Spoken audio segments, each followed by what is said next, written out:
Hello दोस्तों, कैसे हैं? आशा करते हैं आप सब ठीक ही होगा। आज का कहानी है कर्मा धर्मा व्रत कथा, जिसे गांव घर में अधिकतर लोग झूर व्रत के नाम से जाना जाता है, जिसे झूर व्रत भी कहा जाता है।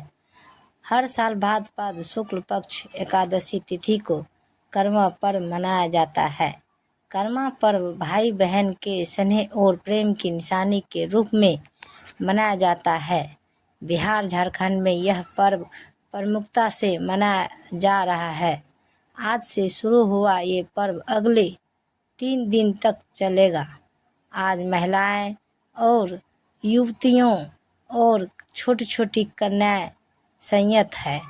कल यानी कि 14 सितंबर को निर्जला उपवास रहेगी। मुख्य पूजा सबके लिए है। शाम को महिलाएं और युवतियों और छोटी छोटी बच्ची आंगन में करम पौधे की डाली गाड़कर फल फूल आदि से पूजा करेगी। आइए जानते हैं कर्मा और धर्मा की पौराणिक कथा। कथा सुनाने से पहले कमेंट बॉक्स में लिखें हर हर महादेव।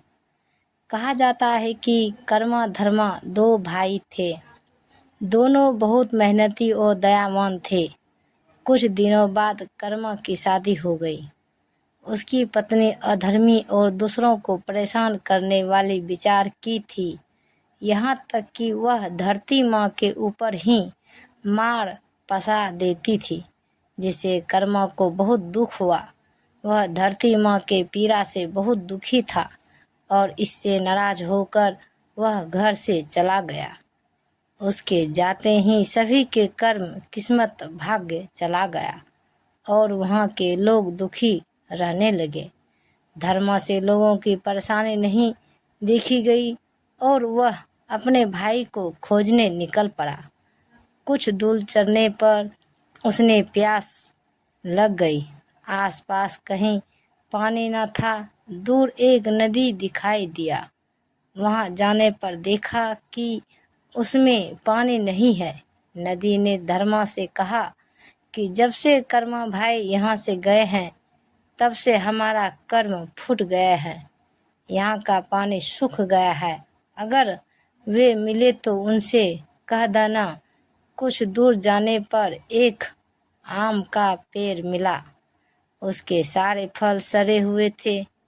उसने भी धर्म से कहा कि जब से कर्मा गए हैं, तब से हमारा फल ऐसे ही बर्बाद हो जाते हैं। अगर वे मिले तो उनसे कह दीजिएगा कि और उनसे उपाय पूछ कर बताइएगा। धर्मा वहाँ से आगे बढ़ा गया। आगे उसे एक वृद्ध व्यक्ति मिला।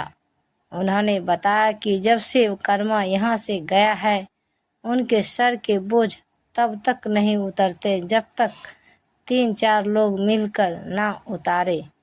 सो यह कर्मा से बताकर निवारण के उपाय बताना। धर्म भैया वहाँ से भी आगे बढ़ गया। आगे उसे एक महिला मिली। उसने बताई कि कर्म से पूछकर बताना कि जब से वो गए हैं, खाना बनाने के बाद बर्तन हाथ से चिपक जाते हैं। सो इसके लिए क्या उपाय करें? धर्म भैया उससे इसके निवारण के लिए ज़रूर पूछना। धर्म आगे चल पड़ा। चलते चलते एक रेगिस्तान में जा पहुंचा। वहां उसने देखा कि कर्मा धूप और गर्मी से परेशान है। उसके शरीर पर फोड़े पड़े हैं और वह व्याकुल हो रहा है। धर्म से उसकी हालत देखी नहीं गई और उसने कर्म से आग्रह किया कि वो घर वापस चलें। तो कर्मा ने कहा कि मैं उस घर कैसे जाऊं जहां मेरी पत्नी जमीन पर मार फेंक देती है। तब धर्म ने वचन दिया कि आज के बाद कोई भी महिला जमीन पर मार नहीं फेंकेगी।